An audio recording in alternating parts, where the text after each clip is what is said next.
going on, everyone? Chris from Pickdawgz.com here with the Wraparound, where we're going to be breaking down the NHL action going down on Saturday, October 21st, 2023. Before we get into it, though, if you like this content, make sure you drop a thumbs up and subscribe to our channel. And if you're looking for my best bets, including my daily $19 best bet and my NHL power play, make sure you head to Pickdawgz.com and click the Premium Picks tab on the top of the page.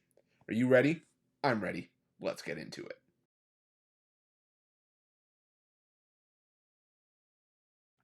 Our first game takes us to the Canadian Tire Center on Saturday afternoon as the Ottawa Senators host the Detroit Red Wings.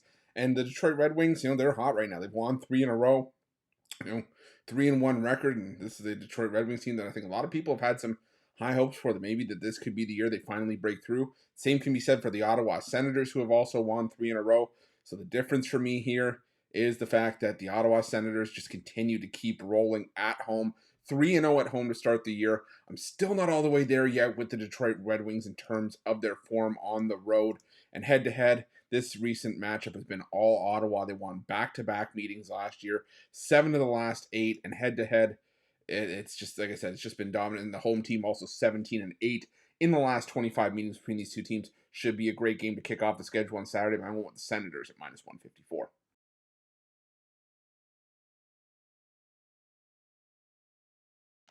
Next, we head to the Mullet Arena, where the Arizona Coyotes make their home debut for this season. Finally, played the first 4 games of the season on the road, went 2-2, and picked up a nice 6-2 win over the St. Louis Blues last time out. Meanwhile, the Anaheim Ducks 1-2 on the year so far. Fallen short against the Dallas Stars last time out. It was a valiant effort for the Anaheim Ducks for sure. Now, is this an Arizona Coyotes team that I'm going to be wanting to lay minus 182 with over the course of the regular season? No, but if there's one thing that you can take away from the Arizona Coyotes going into this game, is that last year, for a team that finished in the bottom 6 in terms of points, they finished with 70 points last year, 28 wins in 82 games. 21 of those wins came at home. 47 of their 70 points on the year came at the Mullet Arena. This is a 5,000 seat stadium, I'm pretty sure. It's not a big arena by any stretch, but whoever goes to these games, they love it. It's become a bit of a raucous environment for 5,000 people. The Anaheim Ducks, just not a team I'm really looking to go out of my way to bet. This is just not a great hockey team. And the favorite is 7-2 in the last 9 meetings. So I'm going to take the Coyotes. I'm going to take them in regulation at minus 110 to get that price down from minus 182.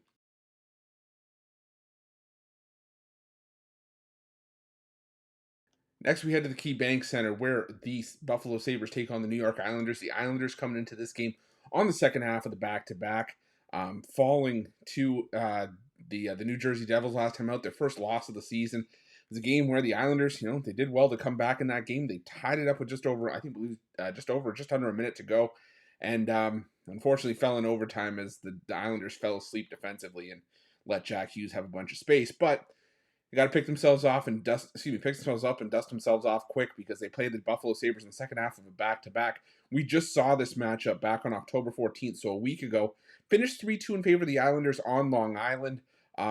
But to be honest, I don't see any much different happening here. The New York Islanders lost 4 of their last 5 in the second half of a back-to-back last season, and in those 4 games they scored 2 goals or less. So this isn't a team that necessarily handles these short rest spots all that well.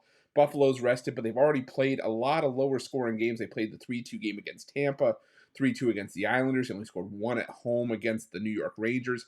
I think it's going to be a lower scoring game. I'm going with the under 6.5 in this one.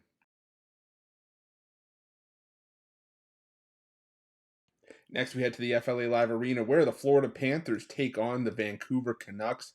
And the Florida Panthers, last time out, getting a big win at home in their home opener over the Toronto Maple Leafs. Thought the Leafs would go in and get a little bit of revenge after losing that playoff series to Florida, but the Panthers wanted to start the year right at home and did just that. Meanwhile, the Vancouver Canucks, back-to-back road losses, and, they got one more stop on this road trip before they head back home next week, but, I'm still not there with the Vancouver Canucks in their current form. I mean, sure, they beat up on the Edmonton Oilers, but the Oilers, we've talked about it before, have had suspect goaltending that I still don't trust.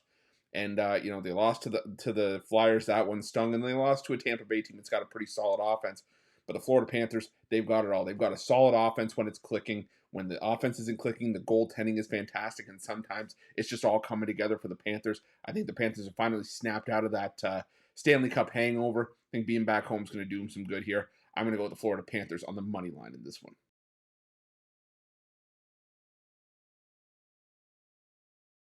Next, we head to the Bell Center where the Montreal Canadiens take on the Washington Capitals, and two teams that I really haven't had the easiest time trusting out of the gate so far this season.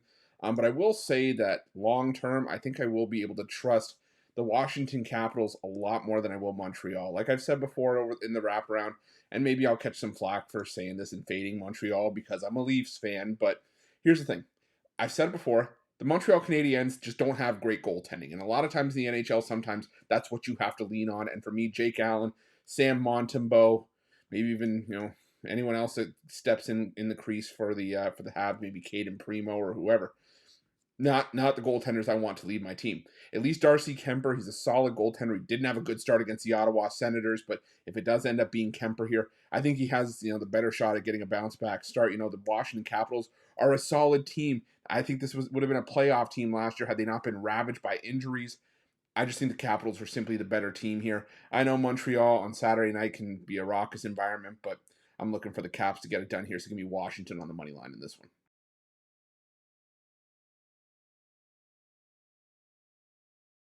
Next, we head to Emily Arena for a playoff rematch between the Tampa Bay Lightning and the Toronto Maple Leafs. And the Toronto Maple Leafs have been coming out flat in their last couple games. They came out really flat against the Florida Panthers, and even before that, only putting up one goal against the Chicago Blackhawks at home. So Toronto needs to turn it around.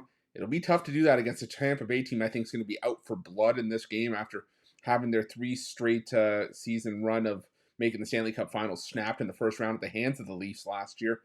But I'm not all that sold on the Lightning either. Again, I've said before, I don't like this tandem of Jonas Johansson and Matt Tompkins. But that being said, these two teams do not like each other. They were really physical in last year's playoff series. They hit each other hard, and I think there is going to be some chippiness in this game. I think it's a 4-2 game at most, whichever way you have it going. I like the under 6.5. Like I said, these two teams are going to hit each other. That rat Corey Perry's not there anymore, but I still think it's going to be a physical, low-scoring matchup. So I'm going to take the under 6.5 in this one.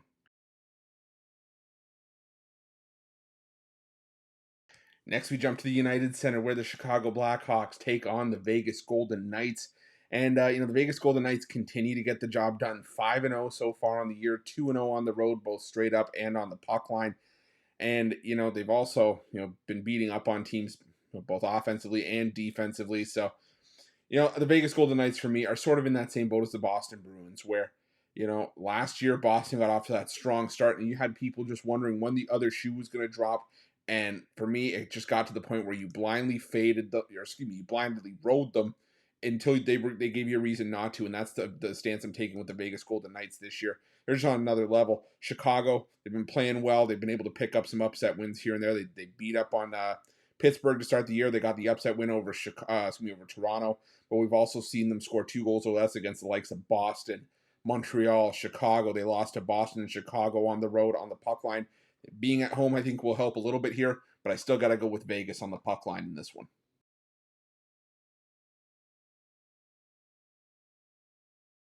Up next, we go to the American Airlines Center where the Dallas Stars take on the Philadelphia Flyers. And both these teams have gotten off to some solid starts to the year. The Philadelphia Flyers 3-1, Dallas 2-0-1, and both have done the same to basically get to this point. They've scored goals here and there when they've had to, but more often than not, they've relied on their defense. In the 3 wins for Philadelphia, they've allowed 2 goals or less. Dallas, sort of the same thing. They've given up 2 goals or less in each of their games this season. In 2 of their 3 games this season. The other one, the outlier, they gave up 3 goals in the game against Vegas, but 2 goals through 65 minutes, and then the third one was obviously the shootout goal they gave out for the win. But neither here nor there. Like I said, these are 2 teams that are riding some solid goaltending into this game, and I think they both ride the goaltending through this one as well. Like I said, Carter Hart pretty much been standing on his head for much of the year, and Jake Ottinger. I think I said it on our live show or maybe on the drive. I'm pretty sure it was on our morning show where I'm putting in a futures on Jake Ottinger to win the Vezina. I think this is a breakout year for Ottinger. I'm going to go with the under 5.5 here. I think we got a goaltending battle in this one.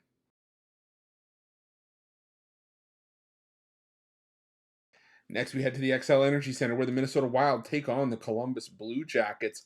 And the Minnesota Wild licking their wounds a little bit after getting their teeth kicked in their last game, losing 7-3 at the hands of the Los Angeles Kings at home. And the Wild have been a bit of an over machine. 3 straight overs after a 2-0 win over the Panthers to start the year. Meanwhile, Columbus coming in off a 3-1 win over the Calgary Flames last time out, but we've seen inconsistent play from the Blue Jackets for much of the year. And this is going to be the first game of the season on the road for the Columbus Blue Jackets after playing their first 4 at home. Now, the Columbus Blue Jackets were one of the worst teams in the NHL last year. Only the Arizona Coyotes had fewer wins on the road. Don't necessarily expect that to change here. I think the Blue Jackets are going to struggle on the road here, but I'm also not necessarily all that enthused about the Wild's offense, and this is a team that, I think has to be better defensively as well. So I'm looking for this to shape back to a bit of a lower scoring game. I think at most this is 4-2. I'm going to go with the under 6.5 head-to-head between these two teams. Going all the way back to February of 2020. Each of the last 5 meetings have seen 5 goals or less. 4 of the last 5 have seen 5 goals, including 3 of the last 4 meetings that have needed overtime or a shootout with a 3-2 score. So I'm going to take the under 6.5 here. I might sprinkle a little bit on this game to go to overtime as well.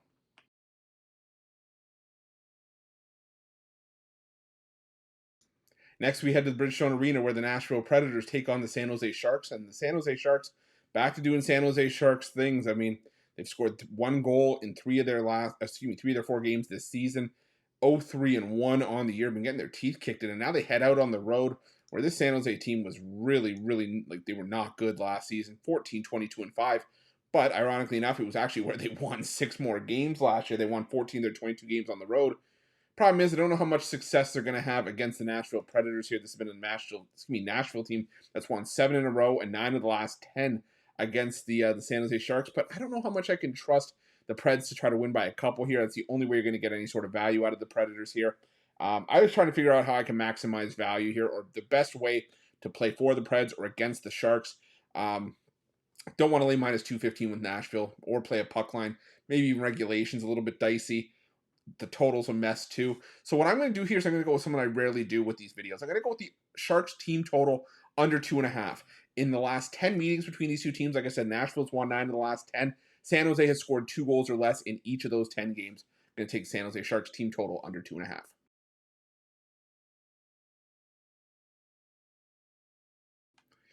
Next, we head to the Enterprise Center where the St. Louis Blues host the Pittsburgh Penguins, and the St. Louis Blues, well, they've had a couple of ups and downs to the year. They're 1-1-1 on the year, while the Penguins are 2-2. The Pens coming off of a frustrating loss against the Detroit Red Wings, where they gave up 6 goals, and we've seen the Penguins disappoint, defensively at times this season. But we've also seen them hold the Flames to 2 and shut out the Capitals. So, which Penguins team are we going to see here? And I think it's going to be the former. I think that they're going to have some issues here.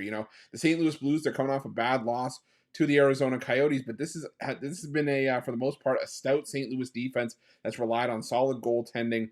And again, I've said this last year, and I'll say it again. People forget Jordan Binnington was a guy that led the St. Louis Blues to a cup no less than, I think, 5 years ago. So he still has that level of and caliber of play within him. And I think he can definitely do that here. For me, the bottom line is I don't trust the goaltending for the Penguins. I think they're starting to show their age. And I think the value here is on the St. Louis Blues, despite the fact the Penguins have won 5 straight. I'm going to go with the Blues at plus money. Also going to look at the under 6.5, and I might take this game to go to overtime, plus 340. We've seen overtime a couple times from the Blues this year. Maybe another one here. So give me the Blues, the under, and the game to go to overtime.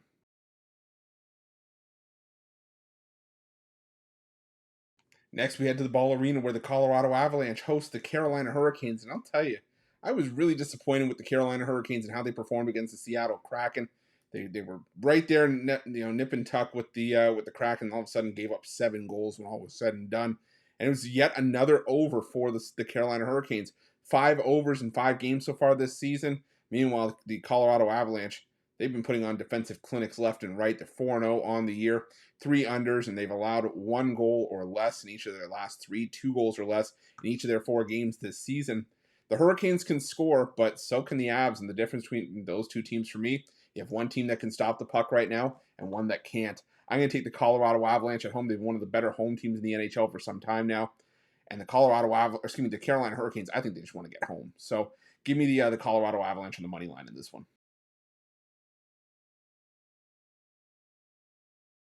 Next, we go to Climate Pledge Arena where the Seattle Kraken take on the New York Rangers. The Seattle Kraken finally breaking out of that offensive slump, breaking their singles, I should say, demolishing their season output for goals and going past it in one game. Had scored 3 goals in their first 4 games of the year, then potted 7 against the Carolina Hurricanes last time out.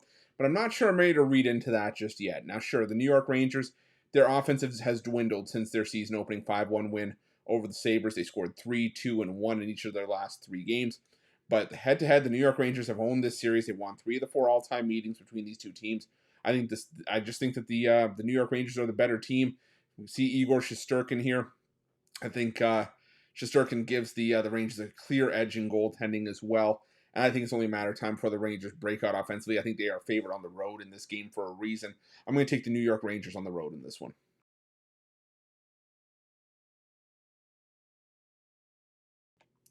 Next, we head to Rogers Place, where the Edmonton Oilers take on the Winnipeg Jets. And one of these teams, if you told me that both were going to have some defensive issues to start the year, I would have thought you might have been crazy about the Winnipeg Jets with their goaltending and Connor Hellebuck. But you look at the Jets so far, gave up 5 to Calgary, 4 in a win over Florida, 5 against the Kings, 5 against the Golden Knights.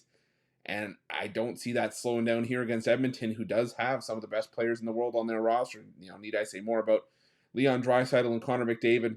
But if you followed the wraparound, if you followed my videos with Rod last year, if you followed me at all, I don't trust this Edmonton goaltending tandem as far as I can throw it of Stuart Skinner and Jack Campbell.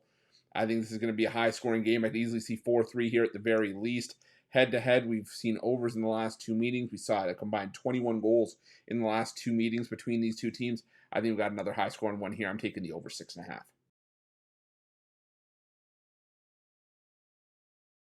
Our final game on the board takes us to the Crypto.com arena, where the Los Angeles Kings take on the Boston Bruins. And the Kings, have gone off to a bit of a nice run as of late. 2-1-1 on the year, back-to-back wins, putting up a combined 12 goals against the Wild and the Jets in their last 2 games. Ironically enough, though, the road team has won each of LA's 4 games this season. Maybe you can't read too much into that. Maybe it's just a fluky trend. But I think it's one that's going to carry forward here. The Boston Bruins, they've scored 3 goals in each of their first 3 games of the year. Haven't played the toughest opposition either. They beat the Sharks 3-1, the Blackhawks 3-1, and Nashville 3-2. But I think that those kind of slowish starts are actually giving us a little bit of value here. The Bruins, I just think, are the clear better team. And if you've been watching the wraparound, say it with me.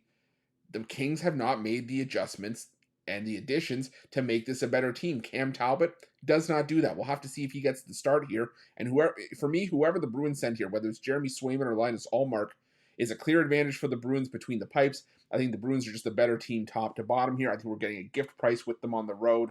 And, head-to-head between these two teams, the road team has won each of the last 6 meetings. I'm going with the Boston Bruins on the money line to round things out.